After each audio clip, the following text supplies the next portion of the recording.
శబ్దం సినిమాతో ప్రేక్షకులను అలరించేందుకు సిద్ధమయ్యారు నటుడు ఆది పినిశెట్టి.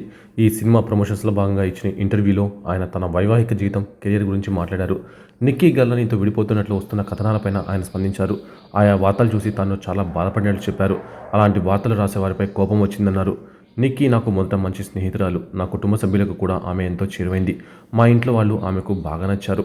ఆమెతో ఉంటే నేను సంతోషంగా ఉంటాననిపించింది. దీంతో పెద్దల అంగీకారంతోనే మేము వివాహం చేసుకున్నాం. సంతోషంగా జీవితాన్ని కొనసాగిస్తున్నాం. అయితే మేమిద్దరం విడాకులు తీసుకుంటున్నామని యూట్యూబ్లో కథనాలు వచ్చాయి. తొలుత వాటిని చూసి షాక్ అయ్యాను. బాగా కోపం వచ్చింది. తర్వాత ఆయా ఖాతాల్లో ఉన్న పాత వీడియోలు చూసి ఇలాంటి వాళ్ళను పట్టించుకోకపోవడం మంచిదనిపించింది. క్లిక్స్ కోసం ఎంతకైనా తెగిస్తానని అర్థమైందని ఆది చెప్పారు. ఇక రంగస్థలంతో తెలుగుతో పాటు తమిళంలో మంచి పేరు తెచ్చుకున్నాడు ఆది పినిశెట్టి.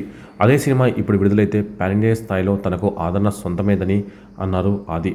ఓ సన్నివేశంలో నేను చనిపోయినట్టు యాక్ట్ చేశాను. ఆ సమయంలో తన చుట్టుపక్కల ఉన్న వాళ్ళందరినీ చూసి భయం వేసిందని ఆది పినిశెట్టి చెప్పుకొచ్చారు.